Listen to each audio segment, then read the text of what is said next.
Hello, Robert John Burton with another script on my life with Asperger's. In the previous vlog I mentioned motivation and what happened when neurodiversity was misunderstood. It seems everyone needs to be motivated. It's a fairly simple thing. Either you want to do something or you do not. Actually, for people with Asperger's, we may procrastinate and become withdrawn.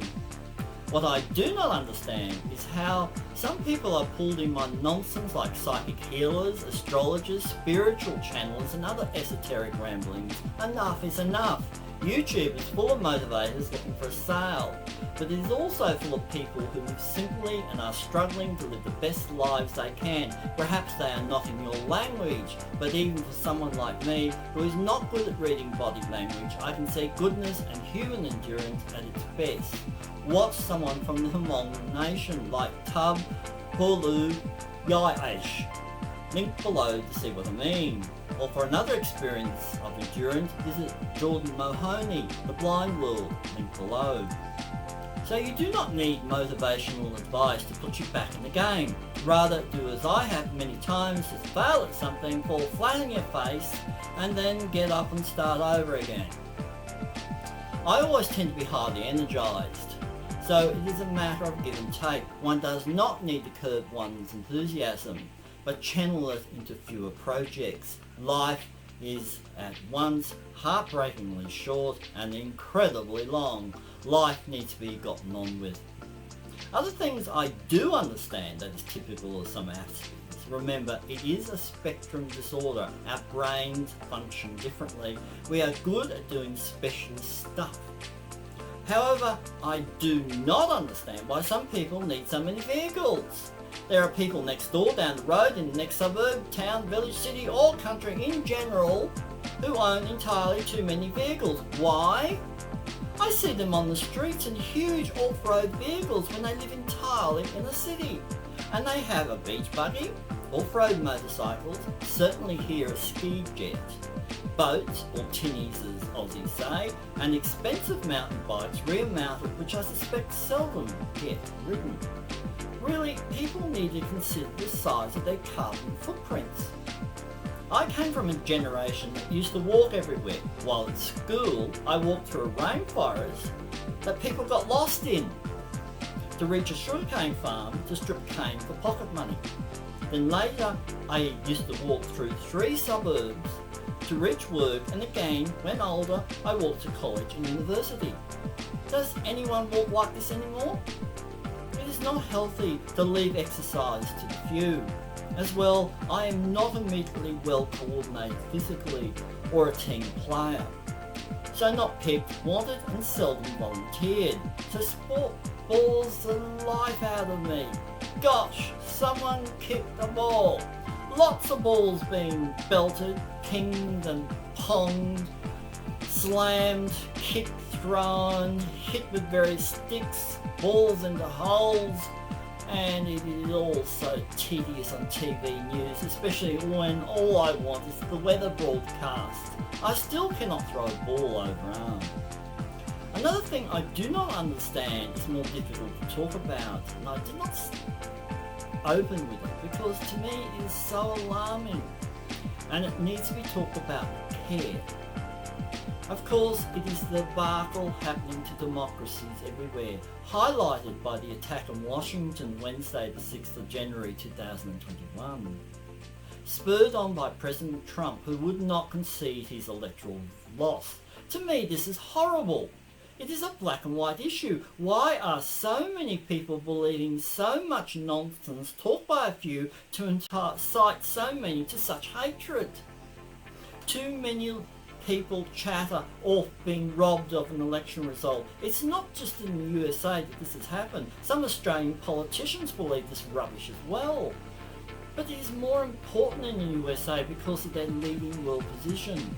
The damage of credibility now doubt by the foolishness of Trump supporters has undermined their nation's standing around the world. It is not a matter of what happens in their borders stays in their borders. There is so much dissension in democratic states Democracy is devouring itself with right-wing populist governments offering both simple, useless answers to complicated questions. Democracy is hard work and requires people to respect those with different views from theirs and people who do not look like them.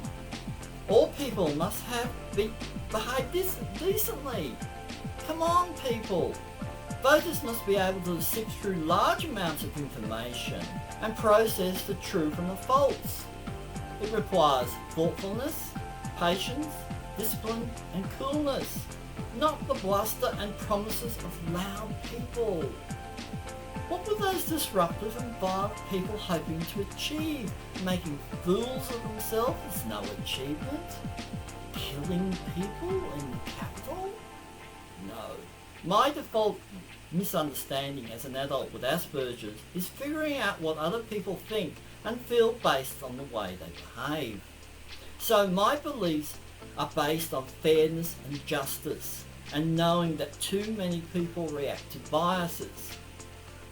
While most people can read a person's facial expression, body language and tone of voice, and from this recognise that person's thoughts and feelings and likely course of action, those with Asperger's have great difficulty doing this. I need logic. I need facts. I need the figures. Angry people cannot pass on the information to me.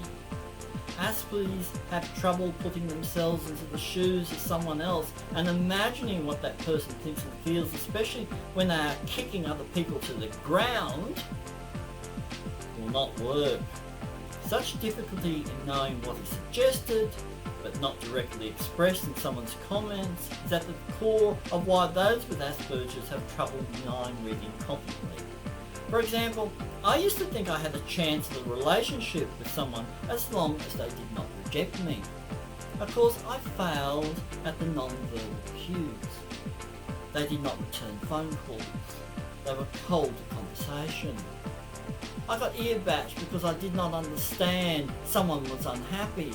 If after all, having been exposed to someone's existence, you feel if you have aged dramatically, or worse, being belittled back to nappy stage, avoid that occurrence. You need it like you need a sharpened kitchen knife in the back, and I do know about that. The way is suspicious, the result uncertain, perhaps destructive. I need to trust sensible information and work hard to identify it. My life has been hard, never easy. I strive every day to understand things that neurotypicals take for granted. Aspergers tend to see everything in black and white, which can cause problems given the ever-changing nature of relationships. I tend to react to how I thought the relationship was before rather than responding to how it is presently. Strangers can be baffled as I treat some too friendly and ignore others. Without this one thing, all will be useless. I give you fair warning before you attempt me further. I am not what you suppose, but far different. Relationships run their courses. No one told me so. Some training and counselling was required for me to look at things from the other's perspective. The new day saw me see more clearly. But I also need to be taught the different ways a situation can be perceived. Otherwise, one might not be able to understand that everyone does not think the same way I do. As well, duplicity is not my scene at all. What do you think people are playing at? Terrible in workplaces, because if one cannot find even one person who does like you probably need to find a different line of work where there are multiple people who can get you. Not everyone, but at least somebody. One needs people on one side, a hard lesson that buried me in gloom many times. It takes work to get that to happen. During university, I was often ridiculed for being off track, but I still got the high distinctions because I worked hard and pulled stuff apart to find answers. Some call it savvy, to find allies. One cannot withdraw. One has to show interest and curiosity in those one works with. One needs to look at the best part of people and show them the best parts of oneself. I have always travelled the hard ways of rocky paths and asked myself why I was there again. Slowly and surely they have passed on to this, and slowly and surely they yet pass on. Your inappropriateness shown in Washington knows no boundaries. Another bothering thing to me is the need for mobile phone overload. Everywhere. What condiment brand of sauce do you want? Again? Says hopeless in the supermarket aisle to the other. Hopeless at the end of the end. Write it down, Dill. Or use your phone as a shopping list. Just open up your version and notebook and write down the shopping list. You're all losing brain cells faster with those devices. Pen and paper. As well, I do not need to hear because you are speaking so loudly about your sex lives and how really, really, really, really small your thoughts are. Phones is technology gone nuts. Everywhere you go now there are some twits, some loudmouth, the latest 5G lump of metal and silicon, and they are going to record, snap, selfie, intrude, gaze into, tap type, flash, encase, glitz, sparkle, glitter, drop. Smash, bash, and then upgrade. They video everything that moves or has the potential to embarrass, humiliate, corner, degrade, steal, and pilfer every grain of self-respect. And does not anyone just stop and look at things anymore? I mean, you have to send pictures of your horrifying genitals across cyberspace? Those images will outlast the whole human race. Some things should never be documented. Not much different to a person defiling the Capitol building in Washington as a selfie or flashing your idiot privates. As well, not all social media, and this includes various websites, are to be trusted. Smartphones, as part of these platforms' use, has been corrupted. I cannot understand at all why lying about things was okay for so long before action was taken. Telling me it is free speech belies your lies. Like I said, democracy demands action, and that means being circumspect. You have a right to ask questions. We have all been let down by irresponsible people who believe all is fair in war. Really?